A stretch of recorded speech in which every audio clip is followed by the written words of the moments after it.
Hi, Shell. And hello to all you other wonderful weirdos watching. If I seem at all depressed, it is real life stuff that happened yesterday. And now I'm just trying to get out of it. It's not great. But yesterday I started my day with a man in the street telling me to smile and belittling me. Yeah. I also had very extreme shoulder pain, which was a brilliant start to my day, and now I'm just great. So if I'm a little moody, it's not because of the story. It actually, if anything, the start of the story is like the start of my day yesterday. Fine, and then it gradually just got better until like the end of the shift, I think. Clive Barker, it must be Thursday. So, what, midnight meat train? I know it's meat train. This is going really well. Not only am I forgetting the beginnings of people's names, I'm forgetting the name of the short story I'm reading. But yeah, midnight meat train. I knew it was meat train, but midnight meat train. Very gross. The opening to the story was just this very, as I would say, sexist take.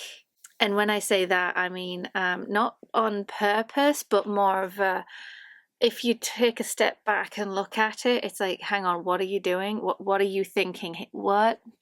Because our protagonist, Kaufman, Leon, can I call him Leon? I mean, it's referred to as Kaufman throughout the book, but I feel like I need to sit this bloke down. Leon, could you just not? It's like, we're having a little intervention chat here because not, my goodness. Okay, so he basically, the fact that there's a serial killer butchering people on the subway is somehow a woman's fault. Bear with me.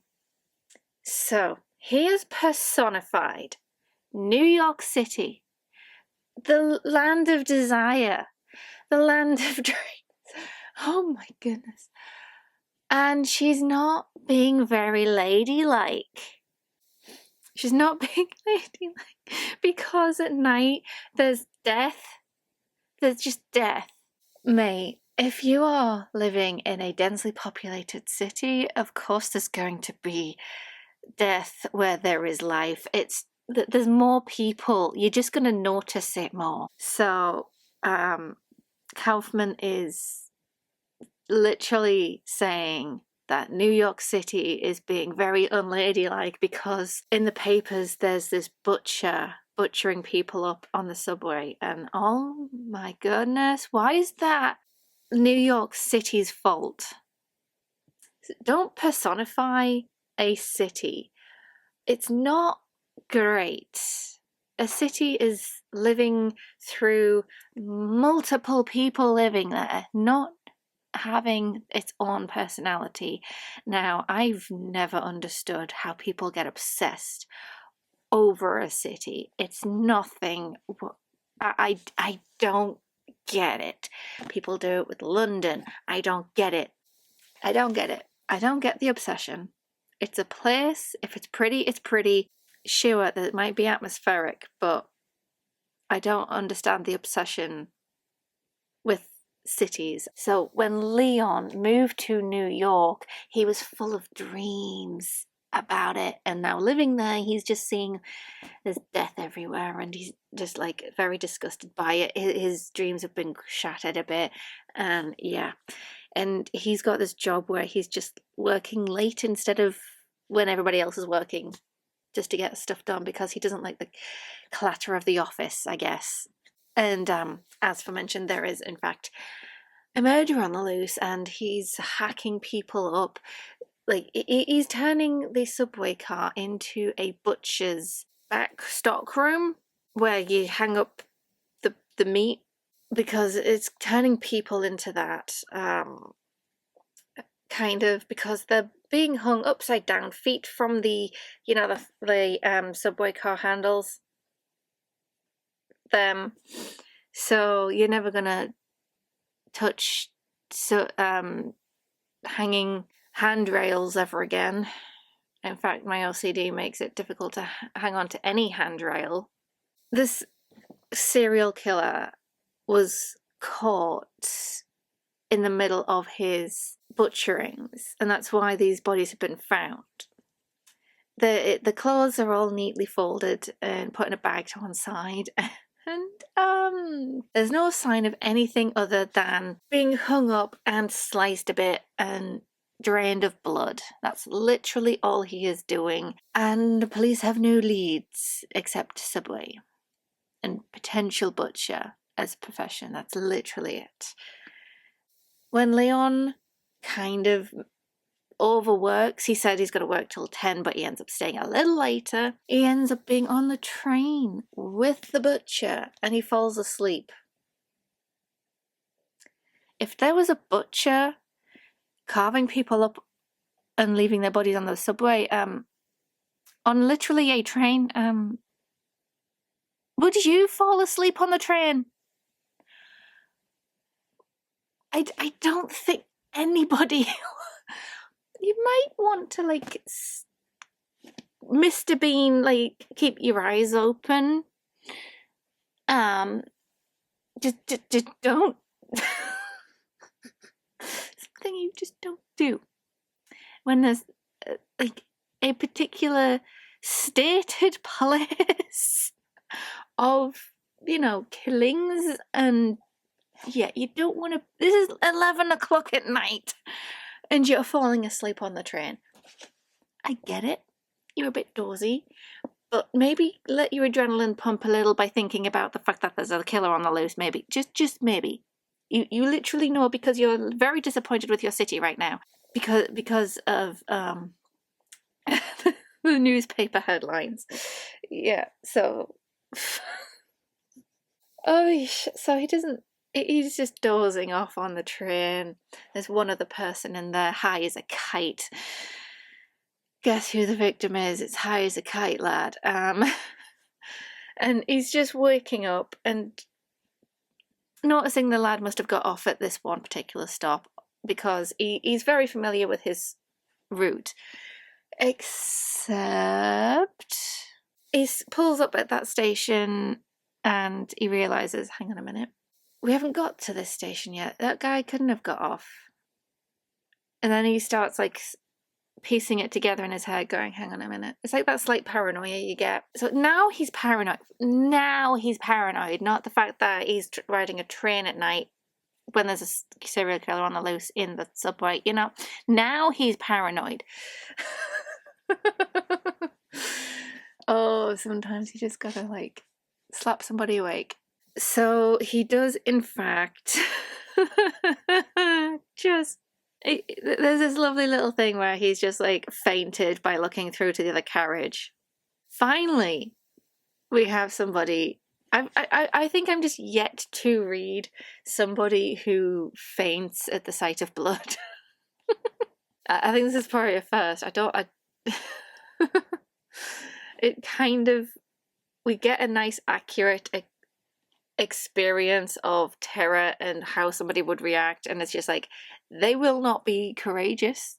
They will not be courageous. Nobody's that courageous.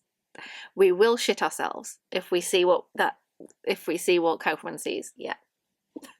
So he faints and he wakes up underneath the chairs because he kind of figures the rocking of the train might have rolled him under there, which to his benefit comes into a play when he hears movement. He curls up and faces the wall, and when the serial killer, the butcher, walks through, he's not seen. He's not noticed. But then again, to the serial killer's credit, nobody actually looks under the seat or like purposefully looking under the seat. You would probably walk past somebody curled up under the seat. You just, if you're so wrapped up in what you're doing. But we'll get to Mahogany in a minute. But I just want to talk about Kaufman suddenly does get the courage when because we get this very gross, like, description of the second carriage of how his 4 victims, there's 4 victims in this carriage. And my logistical brain is just like, we've stopped at how many stops? And nobody's looked in the window of the second carriage.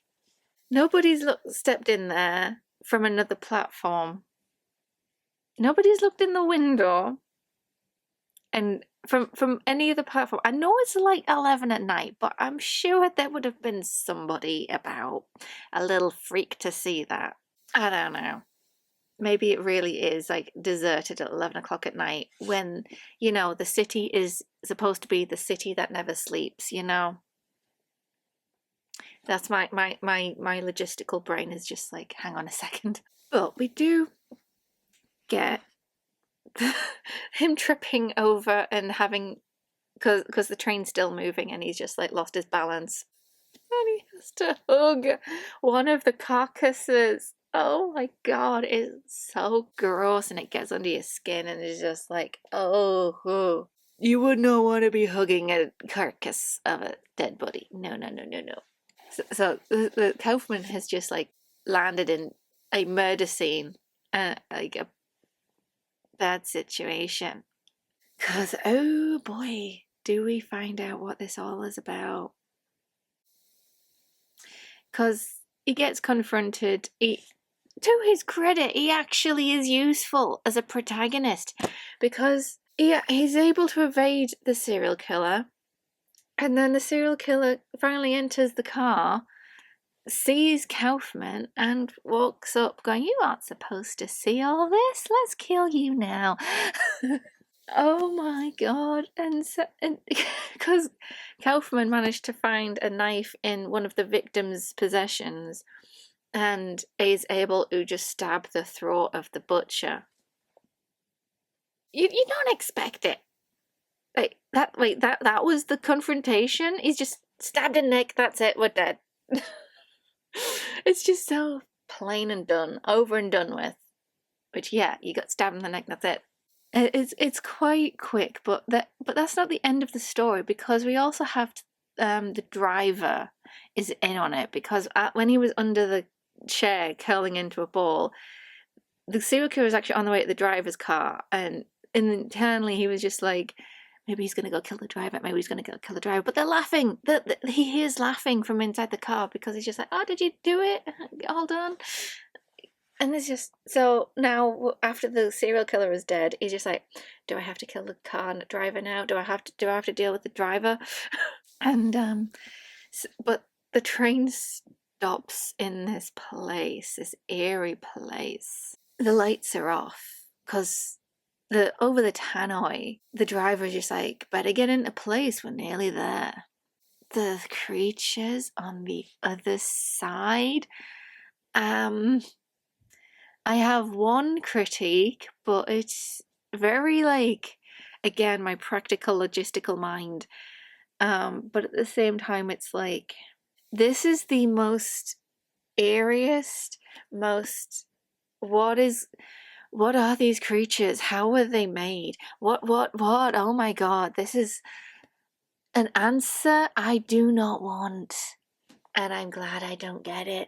But they have been delivered their meat. Yeah. So, but they don't kill Kaufman. They're just like, you've done away with our butcher. You take his place. And he's just like, fuck you. He's gained so much confidence from cowering under the chair. It's amazing. I can't tell if I find it more amusing than anything else, but it's just like, I think he's kind of got to that point that he doesn't care anymore, and he's just like, fuck it, just fuck it. No, I am dealing with the serial killer. I am dealing with whatever is here. I am holding my damn knife. Because there was like hang on, do I hide from them now? It's like, nope, I'm too curious about this. What is going on? What the hell is going on? Because he picked up the butcher's knife, and he's got his other knife with him, and he's just ready to use it if he needs it. And but they are just like, no, you're going to take our butcher's place. And he's just like, no, no.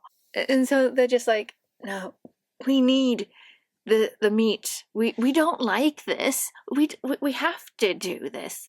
Otherwise we die. And look outside. There's creatures that are older than us.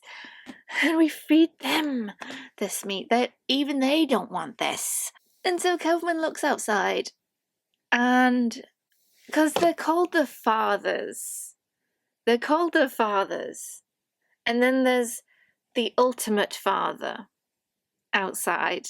A creature of unknown scale, but it's something I am, again, this is like, it kind of was described as the original American.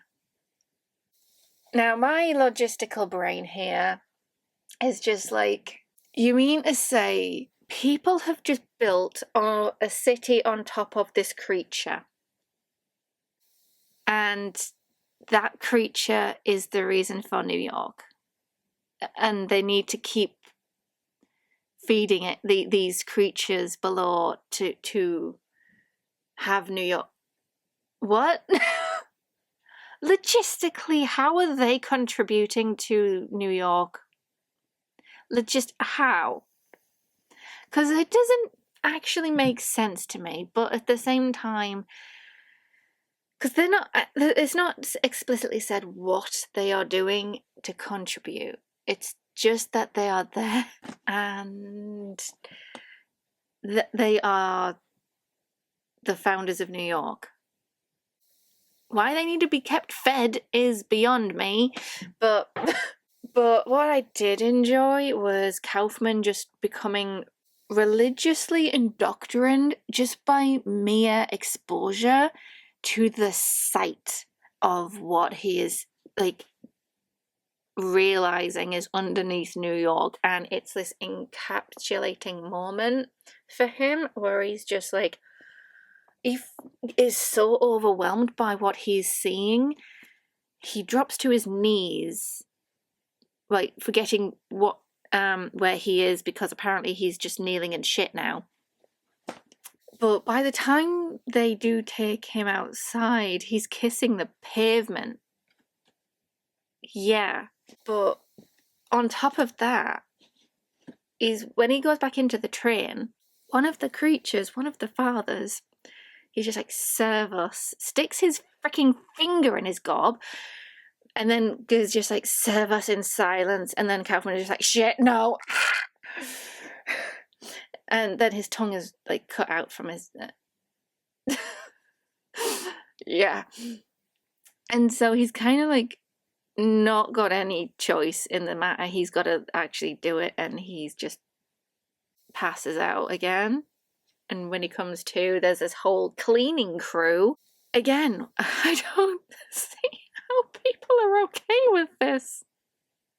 And so we now have the ending where the train driver has taken him outside, and he's just like, this is our new butcher, everyone. Okay, and Kaufman is like taking like simple of light, seeing the dust in the light, and just watching the dust fall with gravity, just turning itself over and over and over, and it's just like the minute specks in the light beams, and he just wants to go outside and kisses the pavement, because oh my god, he is devout now. He is fully into this corporate. He's fully into it. Because there's this like slight hint when he first enters the second carriage and sees the crime scene.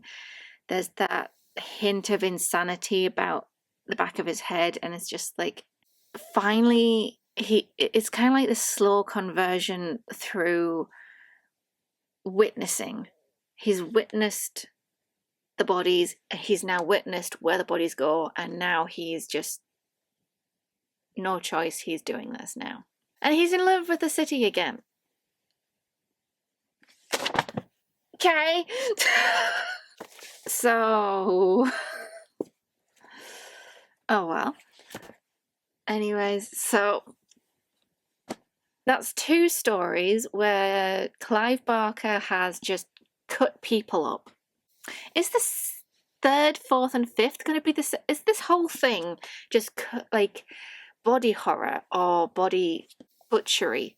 I mean, I know it's called the Books of Blood, and there's going to be a lot of blood in it, but to this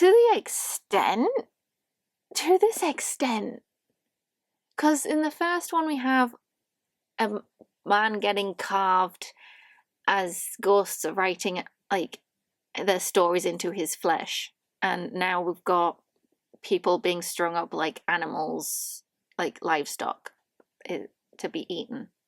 Also, if they're being eaten, why are they being like cut up anyways? Because they're gonna be cut up by the people anyway. I don't understand that bit, because he's literally just like, all he has to do is like slit their throat, drain them of blood, but that he's also like cutting into their backs, and like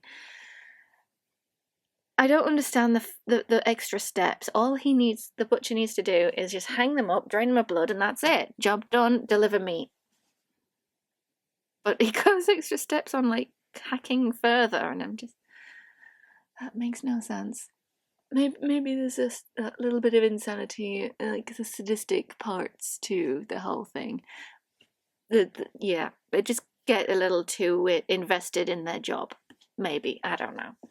Oh, anyways, but that was that was this week's short story. Very bloody, very gory, and I did not get fazed by a single bit, except for the bit about being obsessed with a city and calling her a lady and then saying she's unladylike because there's a serial killer on the loose.